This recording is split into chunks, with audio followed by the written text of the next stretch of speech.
Hello, welcome to this little presentation for the November's box. So welcome. I'm super happy to welcome you here in my home to present you the different teas you just received. So within the box you received a little letter with the link for this video and the other presentation one. I hope you watched just before with 6 teas. So I'm happy to open with you. I don't know if you already tasted the teas, if you waited for watching this video first, but either way, I'll present them to you and give you some little advice. And this is the idea of these monthly capsules, those little videos, so you can learn a bit more about the teas you'll drink and some techniques and some advice and stories and what comes up. Nothing is so prepared well in advance. I'm just transmitting what is coming about what's necessary to share right now. So yeah, so let's open this together. So the first for the launching of this new subscription project, we'll say, there was like the 51st people to subscribe. Had a little cup made by my partner Veronique, who just started to make some, actually a year ago, started some pottery. She's pretty good actually. She have kind of a teacher that is really impressed, and for her, we are homeschooling our kids, and pottery have been some like a fresh air for her, like when on her spare time, it's just to go in the basement and do some pottery there, and then she's learning about coating and glazing. So yeah, and she was really happy to be part of this project by doing this. So the ones that have been lucky to fast enough to subscribe to have this little cup, I hope you'll enjoy it. And then I'm pretty happy with the first selection. I hope you'll be as well. I'll just put everything here so we'll see what's in. So you have 6 teas, relatively small quantities, so you can play with them just enough so you can have a better idea of what you're getting, and you can appreciate like this. As a green tea, I chose only one for this month. I chose a really special one that probably you didn't maybe heard about it, or maybe you didn't tasted it yet, or had the guts to try it, because it's really special. It's Taiping Okui. It's a really top 10 classic in China, and it's really long leaves. We'll see later how to brew it. What else we got here? We got 2 oolongs, one from Taiwan and one from China. So the idea of those boxes is also to educate and to compare. So I wanted to have you compare Taiwanese green oolong with the Chinese green oolong, which is low oxidation, really on the flowery side, but in a different way. So the Anxi-Tieguanyin, the leaves are really not as tightly rolled as the Taiwanese one. So we have something that is really more delicate in aroma and taste. It's really fresh. You really feel like the honeysuckle and lily of the valley. Really fresh, a bit sweet.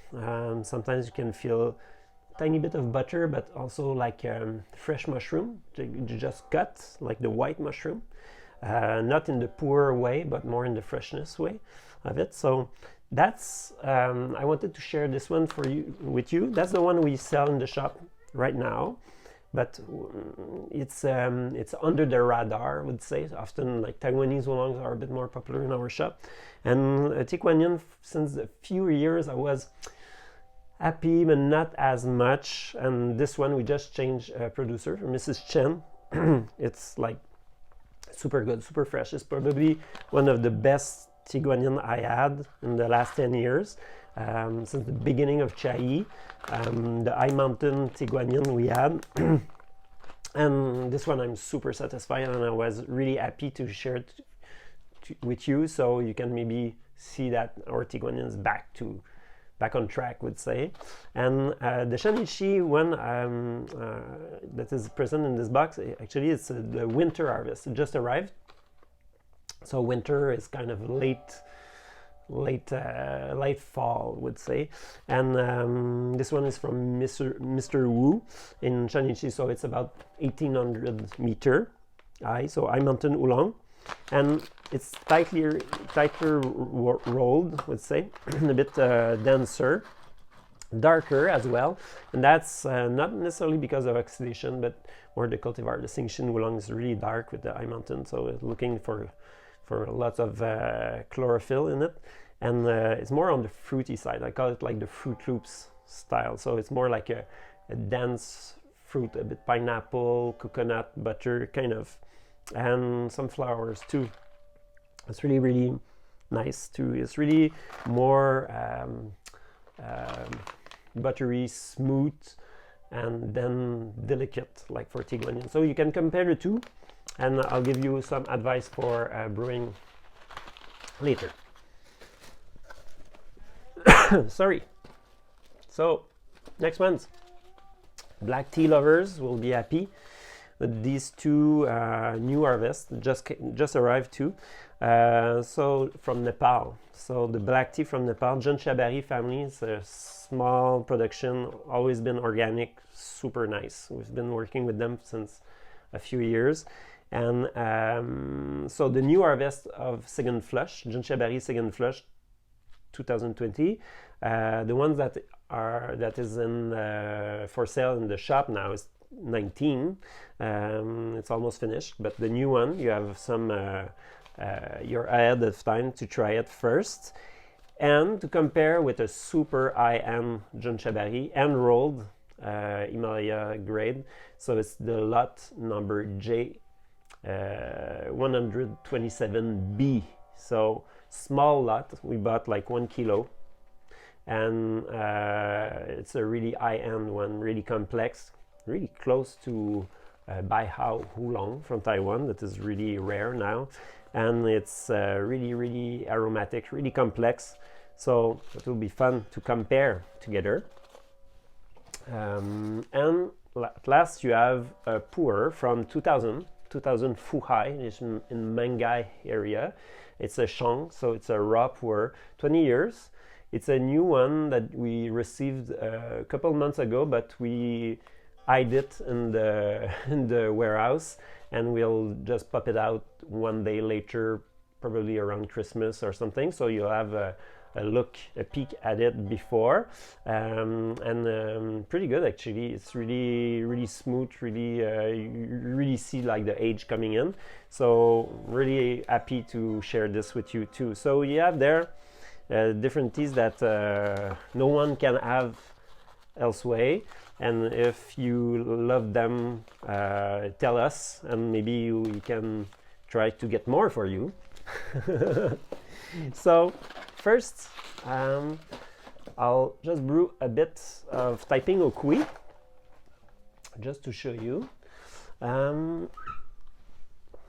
So in a glass, the Chinese way. Often when I go to China, not this year, but normally, the green tea, yellow tea, sometimes white tea, are served in a glass like this. Sometimes you have them glass thermos, or just sometimes plastic glass, which is not good, but just a glass, and you have those little leaves floating, and you can watch them and really observe them coming up and down. But when you drink from them, you always have those leaves that kind of goes in your mouth, and that's a bit annoying. I always find it's fun. It's really fresh tea. It's super nice, but you always have that kind of annoying thing. With Taiping Okui, which are really large leaves, it's really, they'll never bother you. They'll go sink at the bottom, and a bit more like bamboo shoots, you know. It's really, really long. So you can just put like 6 or 8 of them in a glass like this, 80 degrees Celsius. And yeah, just let them steep a bit. If it goes a bit bitter, which is not the case with a tea like this, but you can always just add a bit more hot water. I really recommend longer, like higher glass like this, and I recommend also kettle with variable temperature. You have pretty cheaper ones now at Costco and Canadian Tire or probably other stores like this. So this one is a Bonavita. I really love this brand, especially for coffee, pour over thing, but you can have it on Walmart. It's a bit expensive, but it's a good one too. So 80 Celsius is boiling, and then you wait about 10-15 minutes to go down. So then you have a tea that's just steeping slowly, and really what I love with Taiping Oku is really delicate, so you can overbrew it, never becomes astringent at all. So I'll show you a bit some video image about Taiping Oku. So it's from Anhui province. So it's near the Yellow Mountains. Actually, it's midst of Yellow Mountains, Huangshan, and it's by a lake. It's a really beautiful place, super clean, and the picking is a bit different. I'll try to, on the French video, I had some reflection. I hope this one. Otherwise, I'll just put the video at another video link just for this one, so you see better. So si vous ne l'avez pas bien vu en français, vous allez pouvoir aussi cliquer sur le lien. So here you have the producer that is just explaining about the picking. That is really long, like the length of an hand. So it's a large leaf like this. After picking, there's a withering process, and then some killing the green, as they say, desiccation. So instead of pan frying, it's like in this machine. So it just pulls the leaf to be longer, straight. Sometimes they put weight in those things there that just force them to go on a line, kind of, to have the leaves really folded. And then, hope you see better than on the other video. They'll just put them straight like this on it's kind of a mesh with some cloth, and then they will press it with some weight to have it flatten, like you will receive in your bag. So it's with that kind of weight, like a bit if you do serigraphy, we'll just go like, and that's the result. They just dry it like this and finished. Yeah, so there's two ways. There's one way you can have the leaves to be pan fried in the big wok by hand, and that's kind of a more expensive tea. This one was done by machine, so the machine goes and the pan frying is by kind of a big dryer. That makes it more accessible. Actually, it's the same tea at the base, so just the price is more accessible. The other one is really expensive. It's a tea that is kind of one of the top 10, if not top 5 of the Chinese green. Biluchun, Hongjing, and Zuyiqing, and that kind of notoriety for green tea. So I have that little that will help. Yeah, so really fresh and tender, I would say, and a bit buttery, like a bamboo and orchid, little flowery.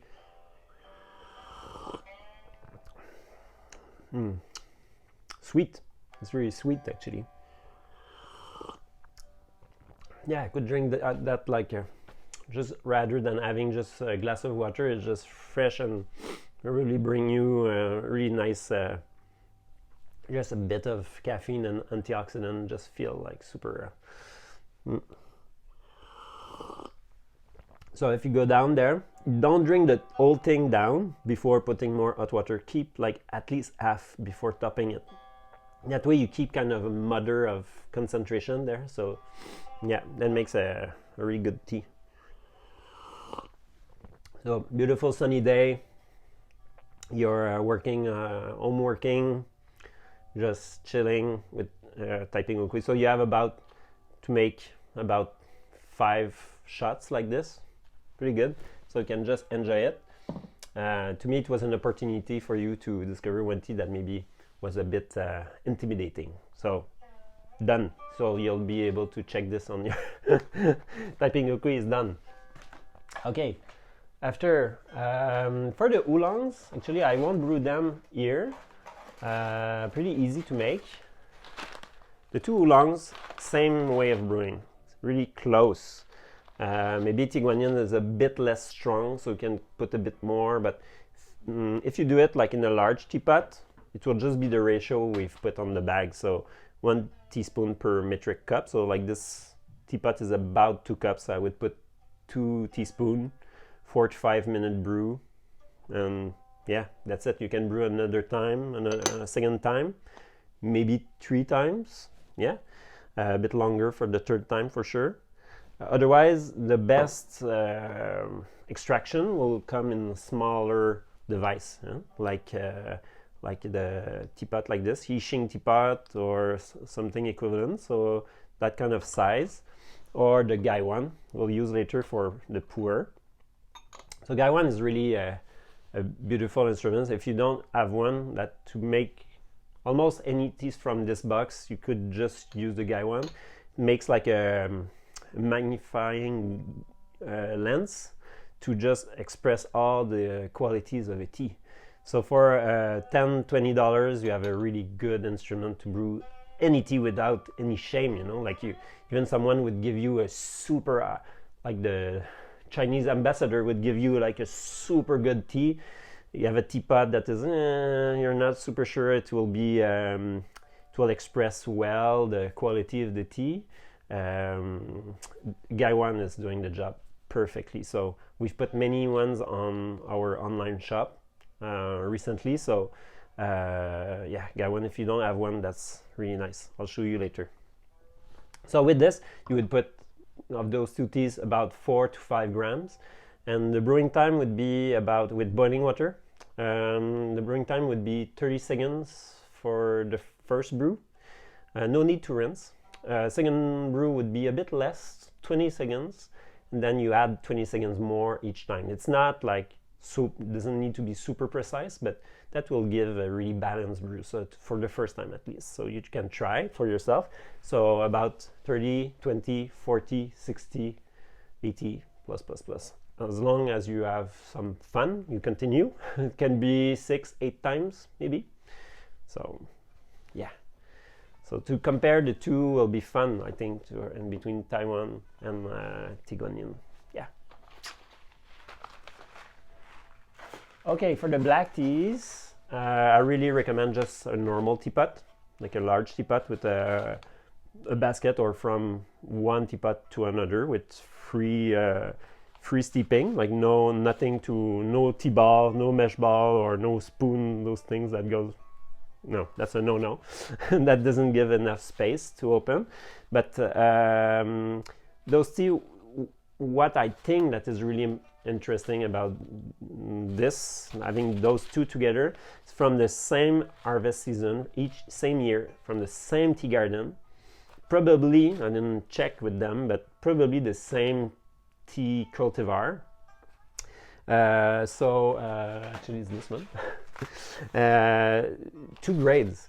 So why is that one more complex, more buds? The shoot is finer, they're a bit earlier in the harvest than this one. What's the link between the 2? How can you recognize that it's not a Darjeeling? How can it be as similar but not at the same time? So that's why I think comparison would be very good. You have 35 grams of the regular one and 15 grams of the other. So I really recommend to at least once to compare them side by side. That's really nice. You could use the Gaiwan for the higher end one. Otherwise, teapots are really good, like just a regular teapot. Yeah. So complexity will be higher. So sometimes people think stronger the taste means that it's a higher quality, but it's the opposite actually. So more like a dentelle, really fine garment, is much more expensive than linen or a big tarp, you know. So so it's fun to see the difference between the two. More complex, more sweetness in this one, a bit more classic. But even if it's really close to an aesthetic of Darjeeling, from this tea garden, to me, is like the best of the Himalayas. I think they're really doing it super well and organically, and that's really good. So yeah, I'll let you look at in them and smell. So I'll let you do that. On the video, it was not. Okay, for the last, for the Phu Ai. This is, I'll show you here. The leaves are a bit dark, starting to be dark. It's not as dark as a wet storage or like a show pour. It's 20 years, it's pretty good. It really tastes like, I'll just start my water here to make it with you. Really have that kind of woody forest feeling. No beetroot cellar or something, not like a musky notes. It's really like starting to, like a trunk that is starting to crumble down.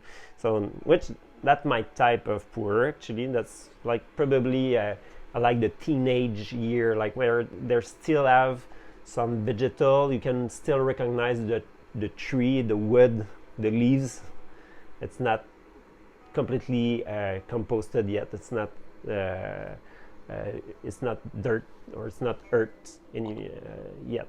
So pour is really easy to brew. You can just brew it in a large teapot. You can over steep it. No worry. You can just dilute it. That's fine. So with a Gaiwan, you can always use like a chahai like this, like a pitcher to receive the brew, and then serve in a small cup. But now we'll just use a larger cup, like this. I didn't put a second cup because you have one at home. Just there, you can maybe brew it at the same time as me. So boiling water, you always warm up your brewing instrument, whether it's a teapot or anything else like this. So just warm it up a bit with boiling water. And what we'll do with pour, and that's why I wanted to show, because maybe some people don't know about rinsing. So I'll just put the leaves in. So about again like a 5 gram. I'll just put boiling water. It's not from the tap. It's really boiling water. I'll just, for a few seconds like this, and this will wash off any dust from aging or some. Just wake up, like it's like a wake-up call for the leaves. Huh? So it will just, like you wash a potato that is clean, but you still wash it, just to get rid of any particles that could be, yeah. And pour also, if you can eat some green tea leaves, drink crumbs from the bottom of a oolong, or that's fine. But pour, you don't want to drink the pieces. So you always throw them away. So we'll just put this here. And so pour is really good for your health, but you don't want to eat the leaves. That's what the Chinese say, and I believe them. I think they're the the most knowledgeable, 8,000 years of drinking tea. So I think that's right. So you'll just cover like this. And again, say if it's 4 or 5 grams, maybe you want to steep about 20-30 seconds. What I do personally, I learn like that, and I think it's a good trick. It's a bit intuitive, but you smell the lid and you wait that when you smell, it doesn't smell water anymore. This water smells something. It's kind of smells full, like if the lid was completely covered with aroma. You can do that with the teapot too. It's for me, it's my reference without time. timeless reference is when now I know it's ready. It will be to my type of taste, you know. So you just do a crack and you just hold the leaves in, and the tea soup goes down until the last drop. You don't want the water to continue to brew while you drink. So for your second brew, because with this technique you will be able to brew probably this tea 10 times, maybe 12 times. So you can just put it aside. I do a little window like this so the steam can come up. It doesn't kind of cook inside, and then you can just drink.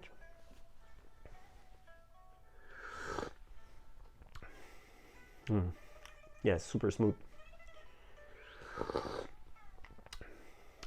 What I love from this tea, I just did in the video a few moments ago in French, I really love that it's really clear and really sweet and light when it comes in, and when it goes down it's kind of really flavorful and not bitter but earthy and really kind of really young. It's really, really nice.